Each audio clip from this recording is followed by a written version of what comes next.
नमस्कार। Centre for independence and partition studies में आपका एक बारी फिर से स्वागत है। मैं ज्योति त्रेहन शर्मा, सेंटर की सह निदेशक, आपको एक बारी फिर एक पार्टीशन सर्वाइवर से मिलवाने के लिए ले आई हूँ।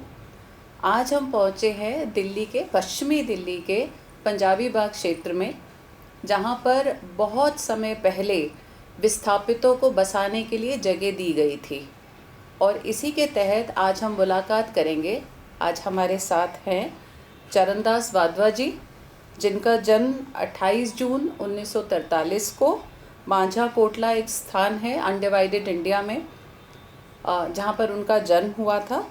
और सर का जुड़ाव रहा है दिल्ली विश्वविद्यालय से, क्योंकि इन्होंने हंसराज कॉलेज से इकोनॉमिक्स ऑनर्स की अपनी पढ़ाई को कंप्लीट करके दिल्ली स्कूल ऑफ इकोनॉमिक्स से आगे बढ़कर इन्होंने येल यूनिवर्सिटी में जाकर अपनी पढ़ाई को पूरा किया। तत्पश्चात सर जाकर IIM अहमदाबाद से भी जुड़े और उसके बाद इनका सेंटर फॉर पॉलिसी रिसर्च के साथ इनका वहाँ से रिटायरमेंट हुआ है। सर, आपका इस मंच पे स्वागत है। अब हम सर से बातचीत करेंगे। सर, आप ये बताइए कि क्या यादें आपके पास हैं जहाँ आपका जन्म हुआ था? देखिए, मैं तब 4 साल से ज़रा सा बड़ा हुआ था, 4 साल से। तो अमेजिंग कि आज भी 4 साल के बच्चे की आंखों में जो वो सीन्स थे वो भूलते नहीं। आप हम बाहर गली में खेल रहे हैं सड़क पे और सडनली इतने सारे मुसलमान बर्छे लेके आरियाँ लेके गले काटने उन्होंने हिंदुओं के शुरू कर दिया। ये मैं अपनी आंखों से देखा। तो it was the most horrible seen that was happen. Madness at its peak. जब तक कल तक वो सारे लोग पीसफुली रह रहे थे, हिंदू मुस्लिम्स, और जैसे ही पार्टीशन अनाउंस हुई तो उन्होंने कोशिश पूरी की कि सारे हिंदू यहाँ से भाग जाएं और उनको मार दिया जाए। सर, ये तारीख याद है आपको? जी, तारीख याद है? ये कब होना शुरू हुआ था? वही देखिए, अरे 43 की बात है, ये 1943। तो मेरा जन्म जो हुआ जून में हुआ था, ये अगस्त की करीब बात है, अगस्त 43। और पूछिए। सर, अगस्त 47 होगा ना? नहीं, 43 में जन्म हुआ। हाँ। 47 में जैसे ही अनाउंस हुआ जी, तो then we tried to move, my father and mother tried to move to India along with many of our relatives and friends। मैंने बताया ना कि उस 43 में के 47 जैसे ही अनाउंस हुआ, सडनली जो है लोगों को, जो मुस्लिम लोग थे, उनमें मैडनेस इतनी आई कि हर हिंदू को किल कर दो। सर, आपके परिवार में कौन कौन था उस समय? मेरे परिवार में मेरे फादर और मदर थे, क्योंकि तो गवर्नमेंट सर्विस में थे जी, तो इसलिए बाकी रिलेटिव्स तो वहाँ नहीं थे जहाँ मेरा जन्म हुआ, वो कहरोड पटका में थे। लेकिन सबको तकलीफ़ तो ज़बरदस्त पार्टीशन से हुई थी, डिस्प्लेसमेंट भी हुई, अपना घर भी छोड़ना पड़ा, अपना सामान सब कुछ छोड़ना पड़ा। हम खुद सिवा आटा नमक डाल के और कुछ थोड़े से कपड़े लेके उसके बाद सब कुछ वहीं छोड़ के आए। तो काफ़ी डिफ़िकल्ट टाइम था और ट्रॉमेटिक टाइम था। लेकिन सबसे बढ़िया कि 4 साल के बच्चे को जब बाहर खेल रहा है सड़क पे और वो देखे कि एकदम जो है इतने सारे लोग आ गए हैं बर्छी लेके और जो है आरियाँ लेके और गले काटने शुरू कर दिए उन्होंने, तो इससे ज़्यादा हॉरेबल सीन कोई बच्चा देख नहीं सकता, 4 साल का बच्चा। इसलिए वो आंखों में पूरी तरह अभी तक भी समाया हुआ है। डर भी था और जो था इतना ज़्यादा ट्रॉमेटिक था कि हुआ कि कल तक तो ये कुछ भी नहीं था ऐसा। सब हिंदू मुसलमान सारे ठीक रह गए और मैं गली में खेल रहा था तो उनकी नज़र मेरे पे पड़ी, बाकी बच्चे भाग गए तो मैं ज़रा धीमे था, तो उन्होंने फिर वो कोशिश की कि मुझे मारें। तो मेरी माँ को पता चल गया कि मैं बाहर हूँ, तो माँ ने अपनी जान पे खेल के, जैसे हर बच्चे के साथ प्रेम होता है, तो उनके, हम मुस्लिम के घर में शरण लेके बैठे थे। मेरे फादर के एम्प्लॉयर थे वो, उसी डिपार्टमेंट के हेड थे, तो उन्होंने हमें शरण तो दे दी। लेकिन जब ये सिचुएशन आई कि मेरी माँ को बताया गया कि आपका बेटा बाहर है और उसको मार दिया जाएगा, तो उन्होंने बोला आप क्यों चिंता करते हो, एक बच्चा मर गया तो क्या हो गया। ये सुनना ही जो है माँ के लिए सहनीय नहीं होता है, बिल्कुल पीड़ादायक है। और बच्चे के लिए खास तौर पे जिसने कभी ना देखे हो इस प्रकार के अपनी आंखों के सामने दूसरों के गले काटते हुए आरियों चीनियों से, और सडनली इतनी मैडनेस हो, तो वो बंदा भूल नहीं सकता है उस हिसाब से। 1947 का दर्द आज भी वाधवा जी की आंखों से छलक रहा है जी। इनकी आवाज़ भर आई है और इनको वो सब बात याद आ गई है जैसे सामने ही कुछ चित्रित हो रहा हो। सर तो फिर इसका मतलब एकाएक माहौल बदल गया वहाँ पे? एकाएक माहौल, वैसे अनाउंसमेंट ये हुई कि इंडिया पाकिस्तान बन गया, तो उनके मुसलमानों की हिम्मत और बढ़ गई कि इनको तो, हिंदुओं को तो यहाँ से निकालो या मार दो या उनको कन्वर्ट करवाओ। अच्छा। तो ये तीन ऑप्शंस उस वक़्त थी उनका, तो उस इसीलिए वो काफ़ी भयानक समय था। सर तो आपके पिताजी क्या करते थे? मेरे पिताजी गवर्नमेंट सर्विस में थे। अच्छा। टेलीग्राफ ऑफिस में थे जी। वहाँ के लोकल ये ऑफिस में जी। तो वो सिग्नलिंग डिवाइस के एक्सपर्ट थे, तो उनका भी बहुत बड़ा रोल रहा। उन्होंने भी देखा कि सडनली ये जो है मर्डरस राइट्स हो रहे हैं, तो वो टेलीग्राफ ऑफिस में थे, इसीलिए उन्होंने फटाफट अपनी आर्मी को मैसेज दे दी कि यहाँ बिल्कुल राइट्स और मर्डर सिचुएशन हो रही है, अनकंट्रोलेबल है, तो आप कुछ करना चाहें पंजाब गवर्नमेंट और आर्मी तो अभी वक्त है, नहीं तो it will be too late. तो उसका बहुत फ़ायदा हुआ, मिलिट्री आई, उन्होंने कुछ ना कुछ तो कंट्रोल किया, तो सभी लोग रेलवे स्टेशन की ओर भाग गए। तो क्यों, गाड़ी में चढ़ जाओ, बस जा रही थी इंडिया को गाड़ी। सर तो इस एक पल से पहले जी, इस एक पल से पहले, हाँ, इस मोमेंट से पहले जी, सब सुकून था, हाँ, सब ठीक था, लगभग आपका पास पड़ोस सब कुछ ठीक था। हम खेल रहे थे बच्चे जैसे नॉर्मल गली में खेलते हैं, बिल्कुल नॉर्मल। परिवारों के बीच में साझेदारी थी सर। हाँ, लेकिन ये जैसे ही पार्टीशन अनाउंस हुई, करीब अगस्त 47 के आसपास ही, तो बस वह माहौल टोटली बदल गया, और एज आई सेड इतना डेडली हो गया कि कोई सोच नहीं सकता कि मैड क्राउड, बिल्कुल मैडनेस का वक्त आ गया। सर आपके उधर और भी हिंदू परिवार रहते थे? काफ़ी परिवार थे, तो सभी निकल पड़े? हालांकि मेजॉरिटी मुस्लिम्स की थी हमेशा ही वहाँ पे।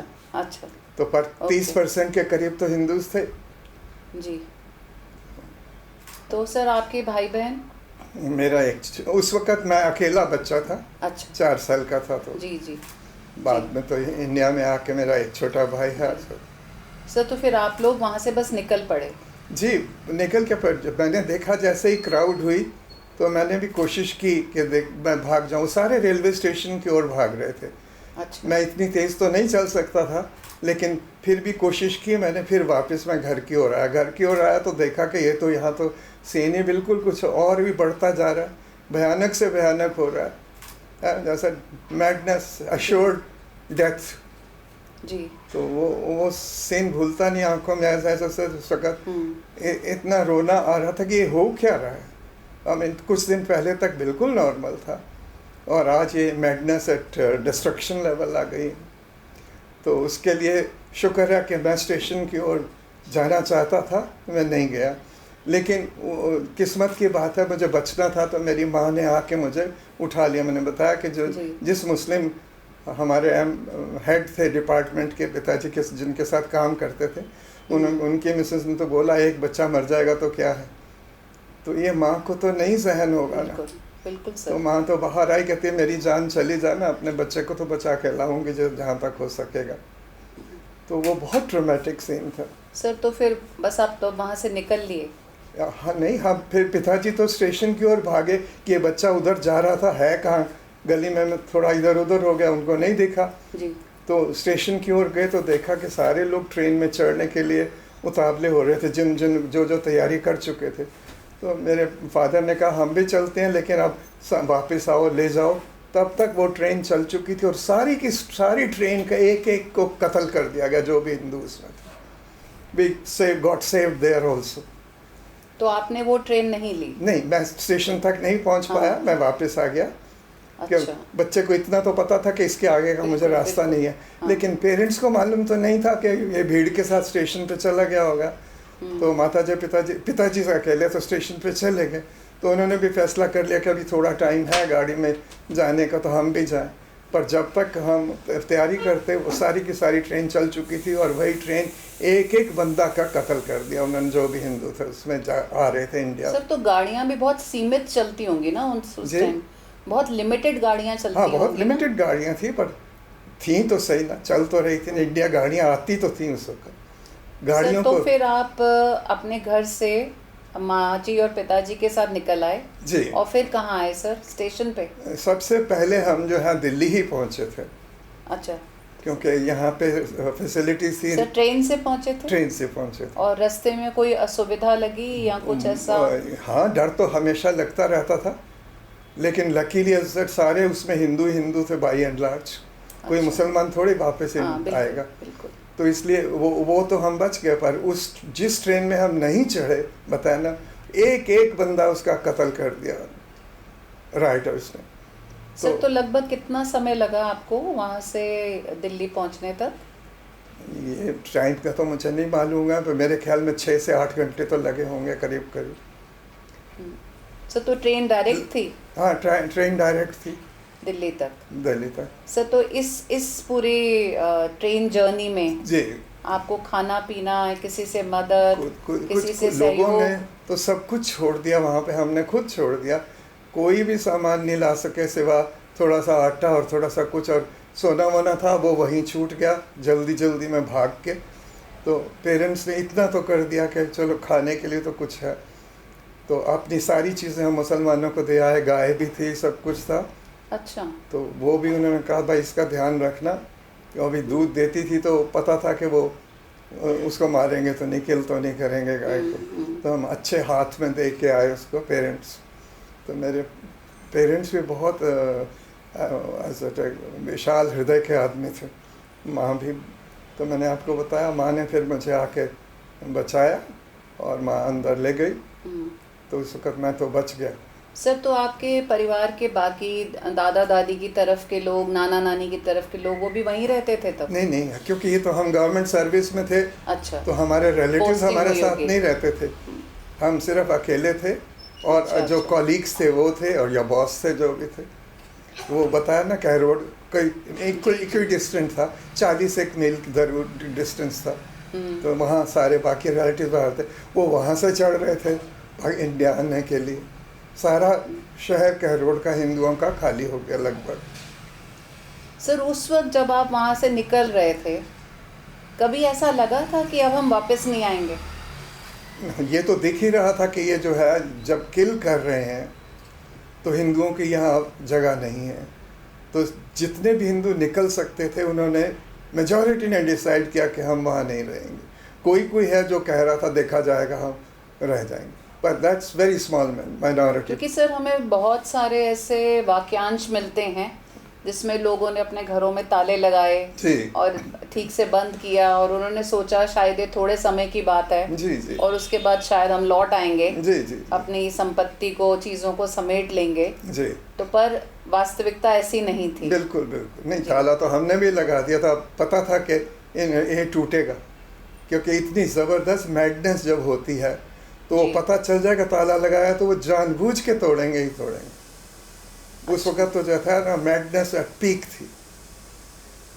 सर तो फिर आप दिल्ली पहुंचे? जी। और कहाँ उतरे? पुरानी दिल्ली? हाँ, दिल्ली मेन स्टेशन पे उतरे थे। फिर वहीं रजिस्ट्रेशन कराई कि हम रिफ्यूजीज़ हैं, जितने भी ट्रेन से उतरे थे। प्रूफ होता है कि ये टिकट है, हम अभी आ रहे हैं। तो सरकार ने वहाँ व्यवस्था कर रखी थी आपका रजिस्ट्रेशन करने के लिए? रिफ्यूजीज़ को रजिस्ट्रेशन करने की सुविधा कर रखी थी। तो सभी ने बताया कि रजिस्ट्रेशन के बिना आप कहीं और मत जाइए, ताकि रजिस्ट्रेशन फिर बाद में काम आएगी। और जैसे काम में आई भी, ये प्लॉट जो खरीदा गया रिफ्यूजीज़ कोऑपरेटिव हाउसिंग सोसाइटी से, जिसमें आज पंजाबी बाग कहते हैं जी। पहले ये सारा मादीपुर गांव में था सारा जी। तो उससे जो है हमें बहुत सुविधा हुई रहने में। सर तो रजिस्ट्रेशन के बाद फिर आप कहाँ गए? पिताजी की गवर्नमेंट सर्विस थी, पंजाब गवर्नमेंट की सर्विस थी, और पंजाब गवर्नमेंट का जो इंडिया का टेलीग्राफ ऑफिस था उसका शिमला में हेडक्वार्टर था। अच्छा। तो हम पिताजी पहले शिमला गए, वहाँ से पोस्टिंग ली। तो उनको फिर पोस्टिंग जो है जालंधर शहर में मिली। अच्छा, तो फिर हम मूव कर गए जालंधर। ठीक है। तो मेरी सारी पढ़ाई जो है 8th तक जालंधर में हुई। अच्छा, उसके बाद हमने भी सोचा, मैंने भी सोचा, पिताजी ने भी सोचा कि अगर दिल्ली हम जा सकते हैं तो बच्चे की पढ़ाई ज़्यादा अच्छी होगी जालंधर से। अच्छा। तो उन्होंने ट्रांसफ़र सीख की, ट्रांसफ़र से आ गया यहाँ पे। और मैंने यहाँ से 9th 8th वहाँ पास करके 9th ऑनवर्ड सारी एजुकेशन दिल्ली में तो दिल्ली में पहले आके कहाँ रहे सर आप? उस वक़्त गवर्नमेंट शेल्टर्स थे। अच्छा, तो टेम्परेरीली कुछ देर, जब तक आप अपना घर पोस्टिंग हो जाए तो फिर पता चलता है कि कहाँ रहना है। तो वो शेड्स उन्होंने बना रखे थे, इतनी फैसिलिटी दे रखी थी, रजिस्ट्रेशन कर रखी थी। तो बाकी उसके बाद जब पोस्टिंग हो जाए तब अपने आप उसी शहर जाओगे जहाँ आपकी पोस्टिंग हुई है।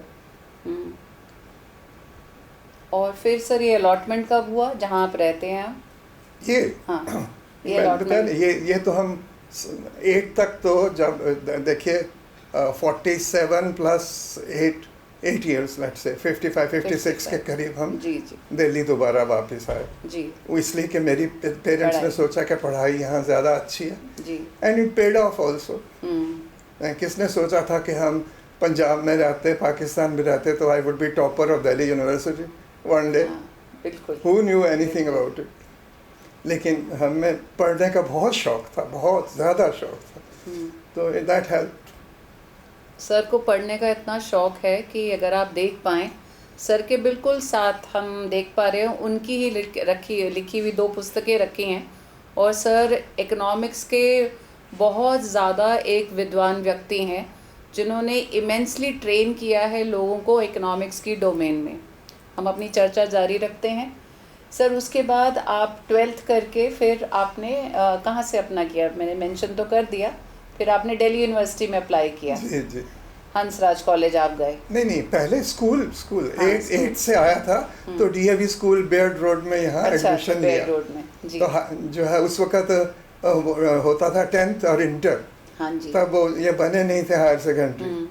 तो 10th हमने ये डीएवी स्कूल बेयर्ड रोड से किया जी। उसके बाद हंसराज कॉलेज में इंटर और हंसराज कॉलेज में बीए ऑनर्स इकोनॉमिक्स किया।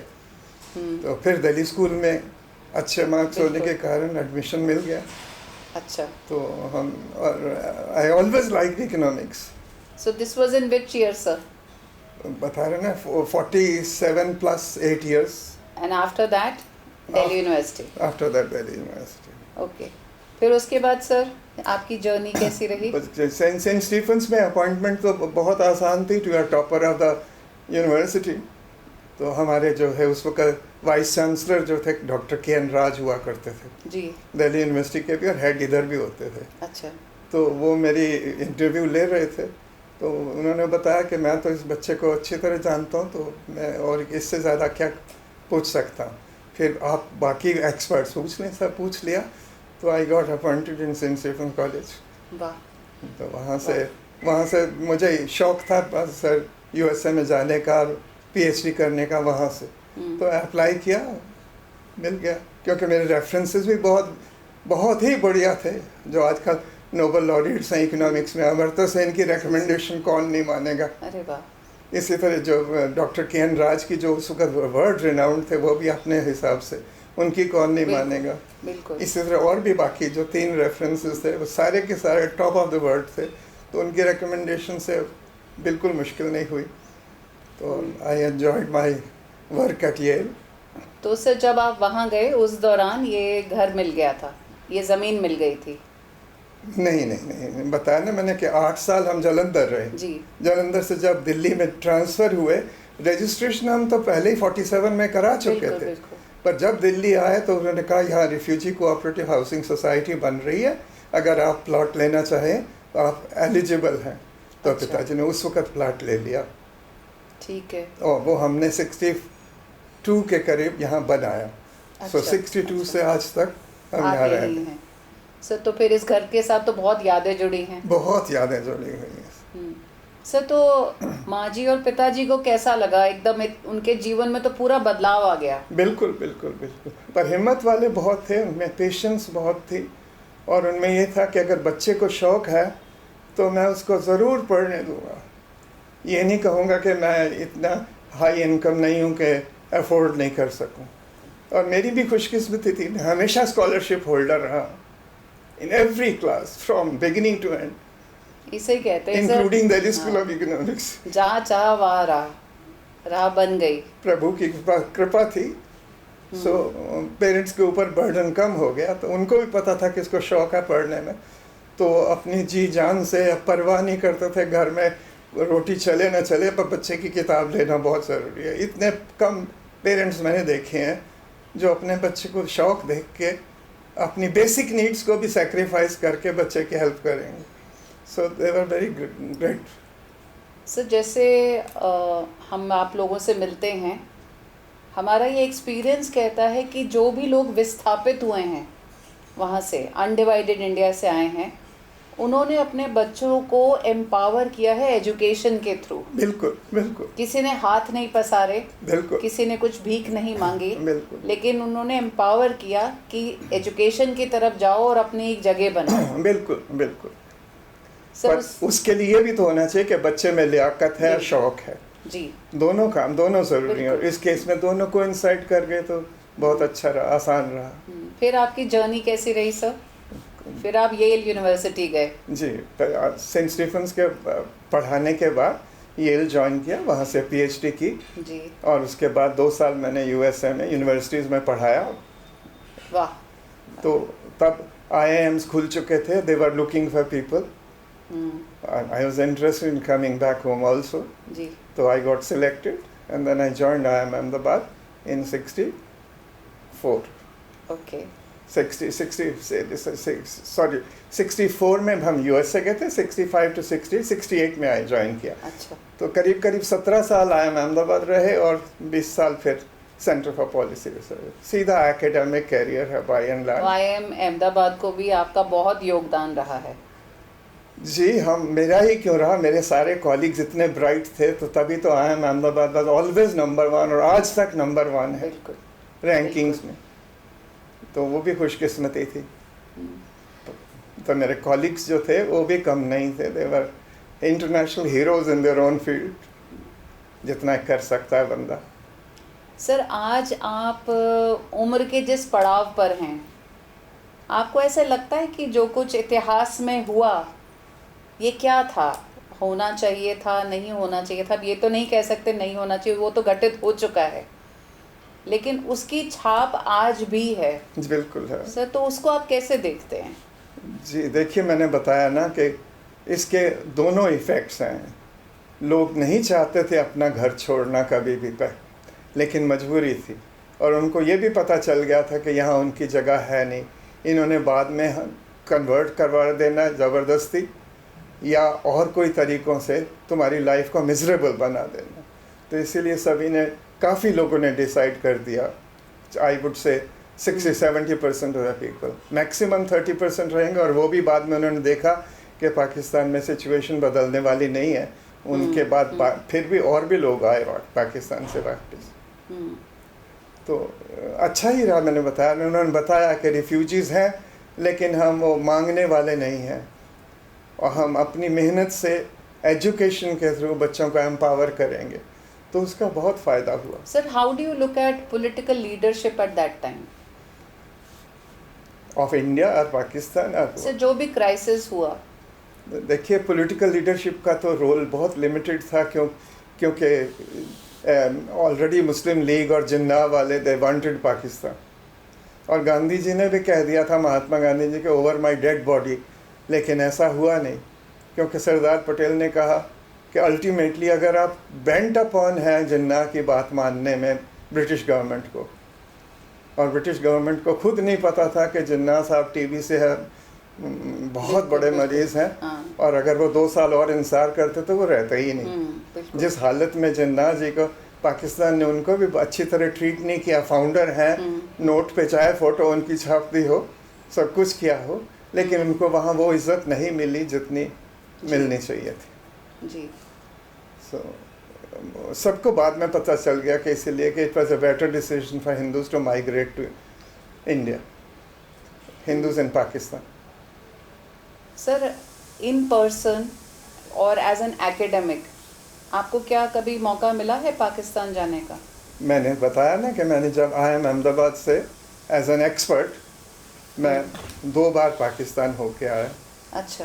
As an expert. एक यूनाइटेड नेशंस का मैं एक्सपर्ट था उनकी एग्रीकल्चर स्टडी करने के लिए कि उनको कैसे और प्रोडक्टिविटी उनकी एग्रीकल्चर में बढ़ सकती है, इंटरनेशनली उनका क्या स्टेटस है। तो वो रिपोर्ट हमने यूनाइटेड नेशंस एसकैप बैंकॉक में है, economic and social commission for Asian Pacific, UN की जॉब में एज ए कंसल्टेंट उनको रिपोर्ट दी और वो काफ़ी हद तक अप्रिशिएट भी हुई। तो आई एम अहमदाबाद से। So you went as a part of a delegation? No, independent expert. Okay. So कहाँ गए थे सर पाकिस्तान में आप? मैं उस वक़्त जो है इस्लामाबाद, कराची, इस्लामाबाद और लाहौर 3 शहरों का मैंने चुनाव खुद किया था कि मैं वहाँ जाना चाहूँगा क्योंकि यही सेंटर्स फॉर पावर यही हैं सारे के सारे। और इस्लामाबाद रावलपिंडी तो पड़ोसी हैं तो कोई प्रॉब्लम नहीं। तो मैं Pakistan institute of development economics भी देखना चाहता था जहाँ मेरा पहला आर्टिकल छपा था। अच्छा। इंटरनेशनल। ओह। तो वो मेरे लिए ख़ास इमोशनल अटैचमेंट थी उससे पाकिस्तान को देखने के लिए।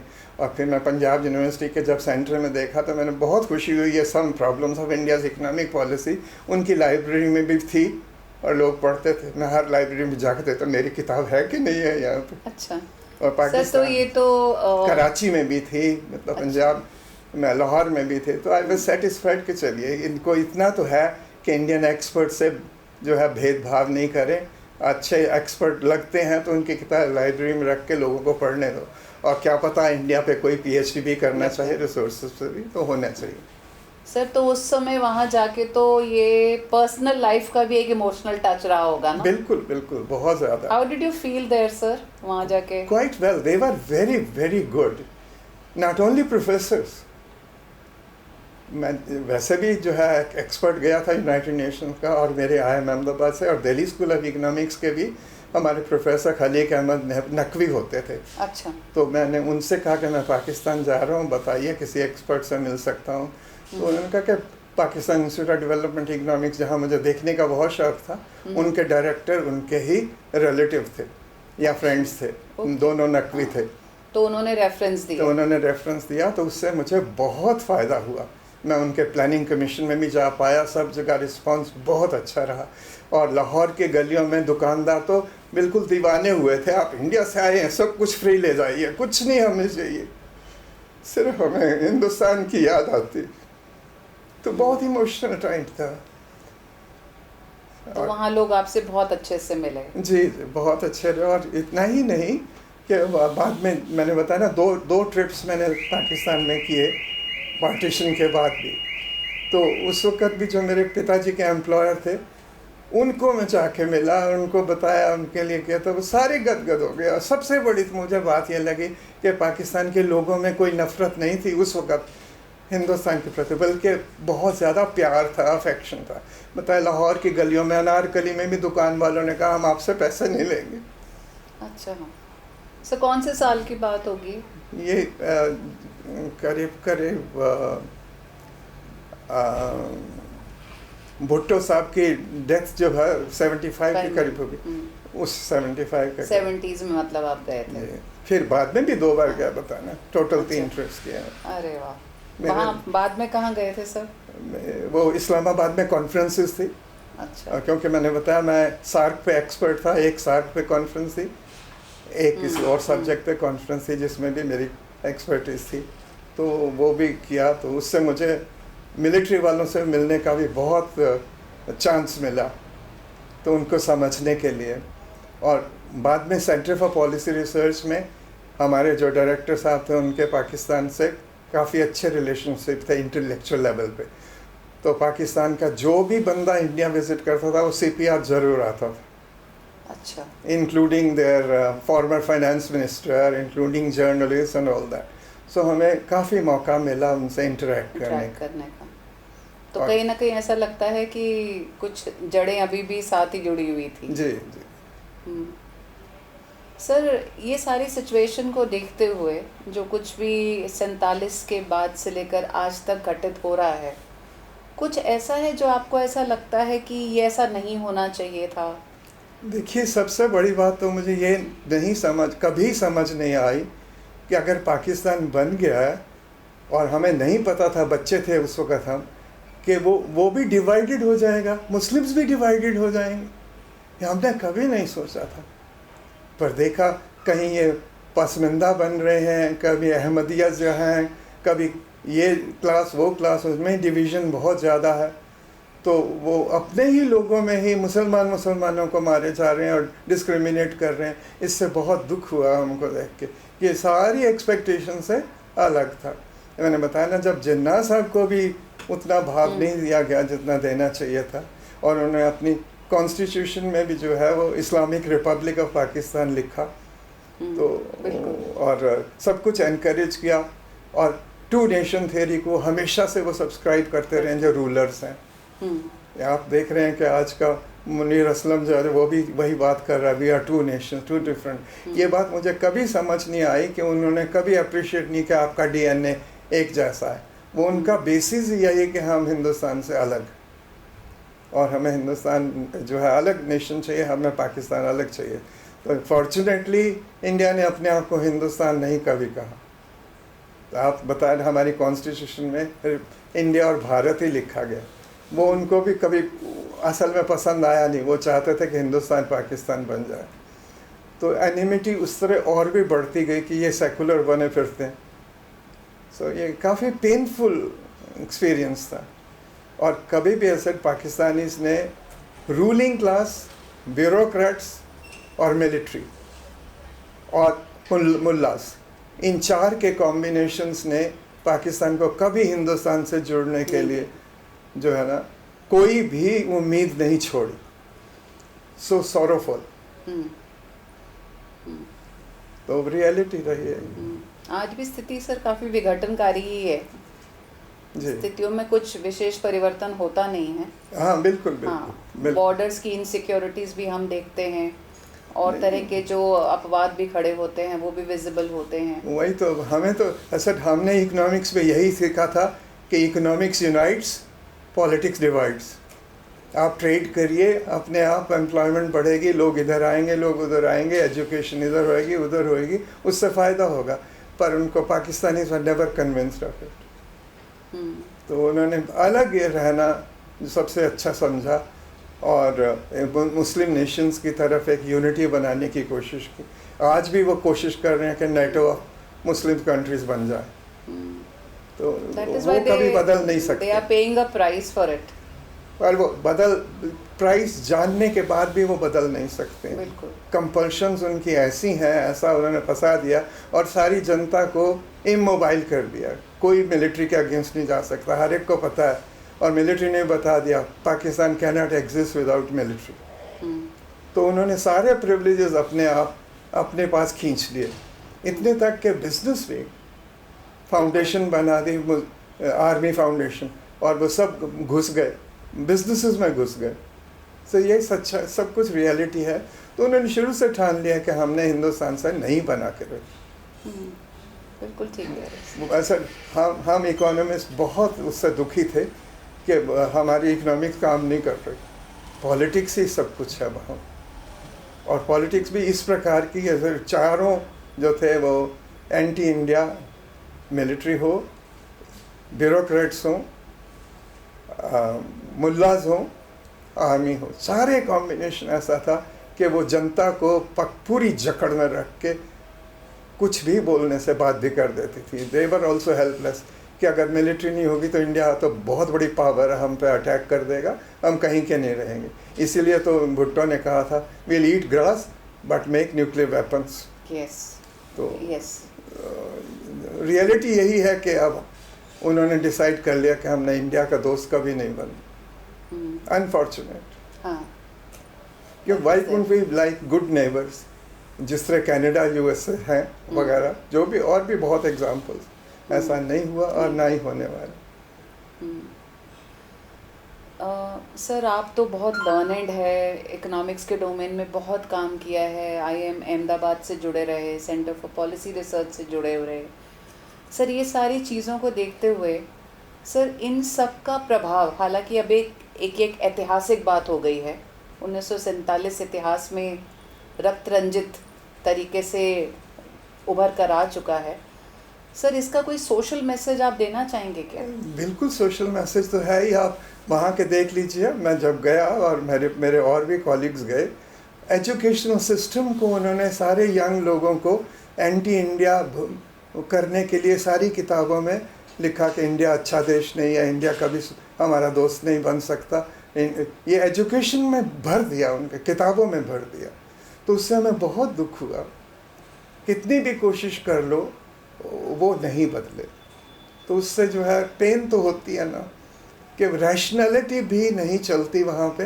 क्योंकि एक बार आप मिलिट्री के हाथ में पड़ गए और मुल्लाओं के हाथ में पड़ गए, और ब्यूरोक्रेट्स के भी नेचुरली वो चाहेंगे कि हम इंडिया से ना बना के रखें, इसलिए कि नहीं तो हमारी इम्पोर्टेंस कम हो जाएगी, वो हमसे ज़्यादा इकोनॉमिकली सुपीरियर है। हालांकि शुरू में पाकिस्तान का ग्रोथ रेट हमसे हायर था, लेकिन वो बोरोड थी इम्पोर्ट्स के बेसिस पे। तो उन्होंने इतना नहीं सीखा इंडिया से कि self reliance is very important. तो नहीं सीखा तो नहीं सीखा, बदकिस्मती है, दैट्स ऑल। और आज भी वही सिचुएशन। सर तो क्या इतिहास की किताबों में कुछ ऐसा है जो बदल जाना चाहिए, जो हम अपने बच्चों को भी यहाँ सिखा सकें, बता सकें? हमारे हिंदुस्तान में तो कोई किताब आप मुझे बता दीजिए, जहाँ कोई भी किताब बता दीजिए, मैंने नहीं देखी आज तक, जो पाकिस्तान को हमेशा के लिए दुश्मन माने।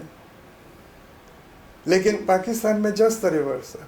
हर यंग बच्चे को हर किताब में एंटी इंडिया फीलिंग भर भर के रखी।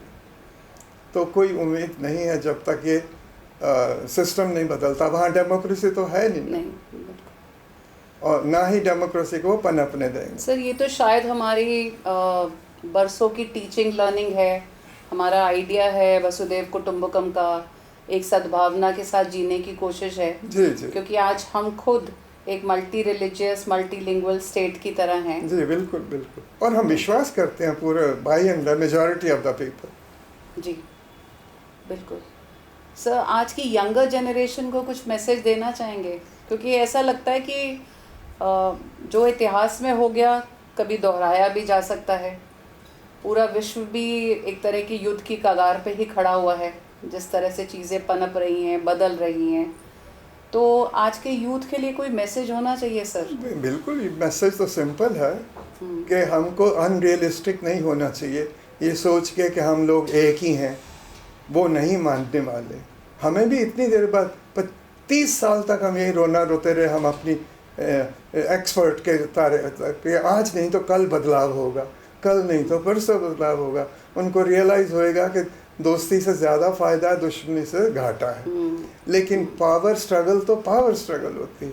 जिस लोगों ने पावर कैप्चर कर रखी है, उनको बहुत डर लगता था कि अगर हम हिंदुस्तान को फॉलो करेंगे या अच्छे नेबर्स बनेंगे तो हमारी पावर तो गई।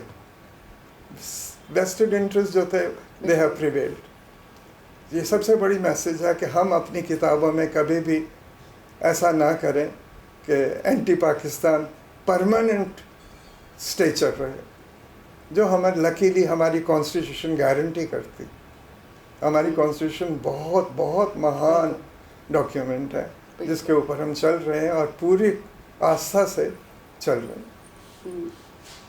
उम्मीद है कि हम चलते ही रहेंगे, कि दुनिया में हमें वही एक ऐसा गौरवपूर्ण वसुधैव कुटुंबकम का स्थान दे सकती है, विश्व गुरु बना सकती है। बिल्कुल, ये बात तो है सर। सर बहुत अच्छा लगा आपसे बात करके। सर पार्टीशन को लेके कुछ एक आखिरी मैसेज या कुछ आप कहना चाहें, कुछ जो मटीरियलिज्म की तरफ यंगर जनरेशन का बहाव चल रहा है, एक अंधी दौड़ चल रही है, और थोड़ा थोड़ा अपने कल्चर से, अपने रूट से कहूँ तो अपरूट हो रहे हैं, तो उनके लिए सर क्या मैसेज हो सकता है?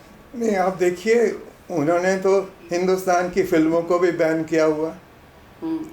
कोई भी काम जो है करना चाहे, अगर उसमें इंडिया का भला होता है तो वो उनको पसंद बिल्कुल नहीं। ऐसे माहौल में जब तक मिलिट्री रिजीम रहेगा, जब तक उनके मुल्ला जो हैं वो कंट्रोल करते रहेंगे सोसाइटी को, जब तक उनके ब्यूरोक्रेट्स अपनी प्रोग्रेस के लिए, अपनी सेफ्टी के लिए, अपने सेल्फिश इंटरेस्ट के लिए वो वही पॉलिसीज़ करेंगे जो उनको पावर में रखें।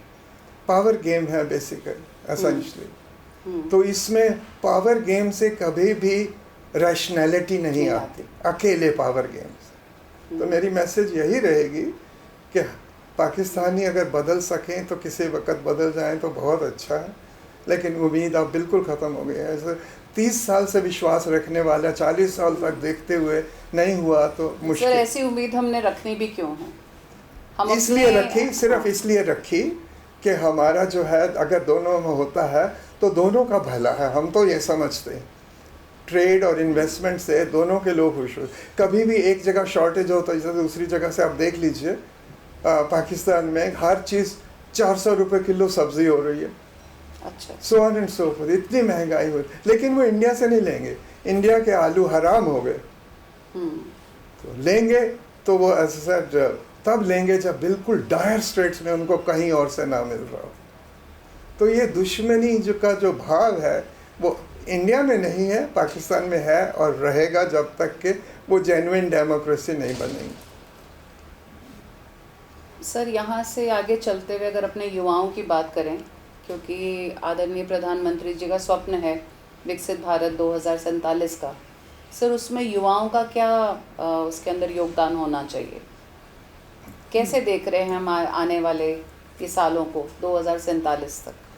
हमारे युवा काफ़ी समझदार हैं, मैच्योर हैं, और उनको पता है कि एक न एक दिन जो है ऐसा ज़रूर होगा, हम हमारी एज में, हमारी उम्र में रहे या ना रहे, कभी ना कभी अगर पाकिस्तान में जेन्युइन डेमोक्रेसी आ जाए, वो उनका इंटरनल मामला है, हम इम्पोज वहाँ पे डेमोक्रेसी नहीं कर सकते।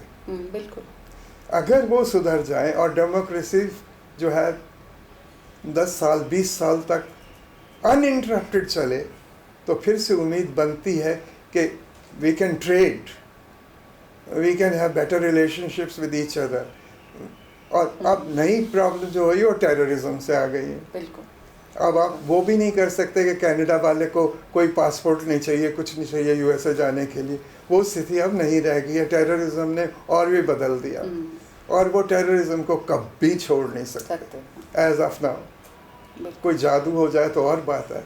युवाओं का यहाँ का यही रोल है कि हम उस जाल में नहीं फंसे, हम पाकिस्तान से हेट्रेड नहीं लाए। उम्मीद रखें कि जब अगर कभी वहाँ जेन्युइन डेमोक्रेसी आएगी तो ओवर टाइम वो रियलाइज़ करके हमारे रिलेशनशिप। सर हमारे युवाओं को तो अगर उड़ान भरनी हो पर अपने जड़ों से जुड़े रहें। जी बिल्कुल, वो बहुत ज़रूरी है हमारे लिए। बिल्कुल बिल्कुल, जो कहीं ना कहीं उनके पालन पोषण में, उनको बड़ा होने में। इसीलिए तो मैं आपको कह रहा हूँ कि हमारी constitution is the greatest document. We are governed by constitution. तो उसको कोई भी पार्टी ना बदल रही है ना बदल सकती है। तो हमारी गारंटी हमारी कॉन्स्टिट्यूशन है, उसको फॉलो हमेशा करते रहना चाहिए। बिल्कुल बिल्कुल सर आपका बहुत बहुत धन्यवाद। मेरा प्रिविलेज बहुत आपसे सीखने को मिला। नहीं सर, हम तो बताने को मिला, कृतार्थ हैं कि हम आपसे मिल पाए, इतनी बातें आपने हमारे साथ साझा करी।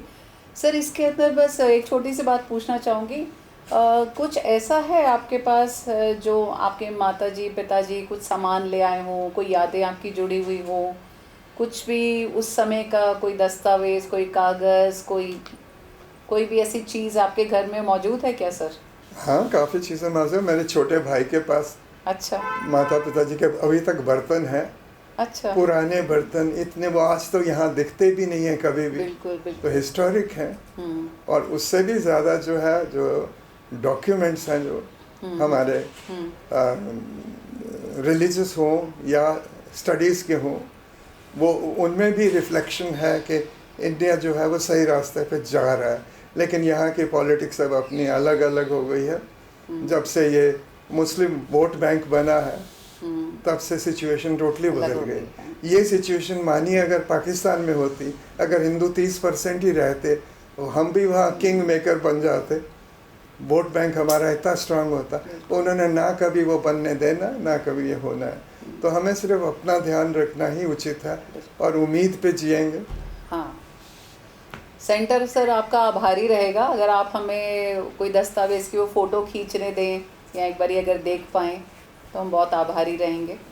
बाकी सर आपका बहुत बहुत धन्यवाद कि आपने हमारे आपका साथ भी बहुत बहुत धन्यवाद, आपने मौका दिया कि इतनी चीज़ों पे फिर से रिफ्लेक्ट कर सकूं और अपने विश्वास को पक्का कर सके जो हमारे में आया है। सर मैं ये भरोसा दिलाती हूँ कि जो एक एक शब्द है सेंटर इसको संकलित करके अपने पास रखेगा ताकि आगे आने वाले रिसर्चर्स, शोधार्थी जो कुछ भी, क्योंकि आपसे जो बात हम कर रहे हैं वो एक तरह की फर्स्ट हैंड इंफॉर्मेशन है। बिल्कुल, आपने एक पूरे जीवन को बदलते हुए देखा है। बिल्कुल बिल्कुल। तो किताबों से परे एक सच्चाई जो एक इंसान बयां करता है वो आपके मुख से आज हमने सुनी है। और सबसे बड़ी बात है कि पोस्ट पार्टीशन 2 बार जो मैं गया और पाकिस्तानी सोसाइटी को देखा कि लोगों में द्वेष नहीं है। और बताया ना कि अनारकली के बाजार में किसी दुकानदार ने हमसे कहा कि एक पैसा भी हम आपसे नहीं लेंगे, हमारी भारत को दुआएं दीजिए। ये फीलिंग इतनी ग्रेट फीलिंग थी कि उसका कोई मुकाबला नहीं है। तो ये साफ है कि लोग इंडिया के खिलाफ नहीं है पाकिस्तान के, लेकिन पॉलिटिक्स वहाँ की डिविजिव इतनी ज़्यादा है और सेल्फिशनेस इतनी ज़्यादा है कि वो कभी होने नहीं देंगे जहाँ तक हो सके। बाकी हमारी खुशकिस्मती रहेगी अगर वो सुधर जाए अपने आप। सर ये तो वक्त ही बताएगा, ये वक्त बताएगा, और वक्त के आगे तो कोई जीत नहीं पाया है। बिल्कुल बिल्कुल। पर हमें सावधान अपना रहना है कि हमें किसी प्रकार का वो एटीट्यूड नहीं लेना कि पाकिस्तान हमारा दुश्मन है, पाकिस्तानी हमारे दुश्मन है। लोग दुश्मन नहीं हैं, लोगों में आज भी सद्भाव है, लेकिन वो मजबूर हैं और वो बुरी तरह फंस गए हैं इन 4 के जाल में। मिलिट्री, ब्यूरोक्रेट्स, मुल्ला और जो है, और ये जो है पढ़ाई का सारा सिस्टम बिगाड़ के हिंदुस्तान से हम टोटली अलग हैं। बात ही मत करो कि हमारा डीएनए एक है। सबसे बड़ी तकलीफ मुझे यही हुई कि आप इसको भी एक्नॉलेज नहीं करने चाहते कि आप जहाँ से आपकी उर्दू लैंग्वेज इंडिया से डेवलप हुई है। बिल्कुल बिल्कुल। तो आपकी भाषा जो है आपने हमसे ली, आपने जो है इंडिया की जो है जितने भी अच्छाइयाँ हैं उनकी कम से कम पढ़ के कोशिश तो की, लेकिन आपको पॉलिटिक्स में सूट नहीं किया और आपके जाल में जो बताए 4 एंटिटीज़ हैं जो नहीं होने देंगी। उम्मीद करते हैं कि वो किसी दिन बदलेगा। जी सर, बहुत बहुत धन्यवाद। आपका भी बहुत बहुत धन्यवाद। बहुत आभारी हैं वाधवा जी के, जिन्होंने इतने स्पष्ट तरीके से अपनी पूरी यात्रा का वर्णन किया। इनके बोल में, इनकी आँखों में नमी है, भर आया है इनका गला अपनी ये बात की साझेदारी करने में। हम उम्मीद रखते हैं परमात्मा इनको अच्छी सेहत दें, लंबी उम्र दें और ये अपना पूरा एजुकेशनल जो इन्होंने अपना संग्रह किया है, इनकी नॉलेज है, ये आने वाली और कई नस्लों के साथ ये शेयर करते रहें। मैं आभारी हूँ दिल्ली विश्वविद्यालय के कुलपति प्रोफेसर योगेश सिंह जी की, जिन्होंने अपने विज़न से इस सेंटर को स्थापित किया। 2023 में ये स्थापित हुआ और आज ये नई उड़ान भर रहा है।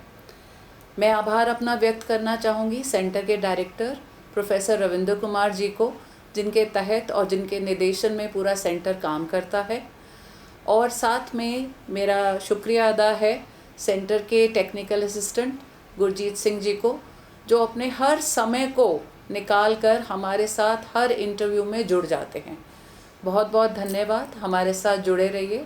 और वाधवा जी का एक बार और सेंटर की तरफ से हम शुक्रिया अदा करते हैं। आपका भी बहुत बहुत आभार कि आपने मुझे मौका दिया कि अपनी रिफ्लेक्शंस जो है, जो मैंने देखा अपनी ज़िंदगी में, अपने एक्सपीरियंस से। अब एक और बात आपको बताऊं, जिस वक्त 75 में गया तो भुट्टो जी की गली गली में रेडी वाले कह रहे थे कि फांसी हो जाएगी, और जो वो देशवासी थे वो कहते खून की नदियां बह जाएंगी भुट्टो के परिवार वाले अगर भुट्टो को कुछ हो गया तो। पर हमने अपनी आंखों से देखा कि ऐसा कुछ भी नहीं हुआ।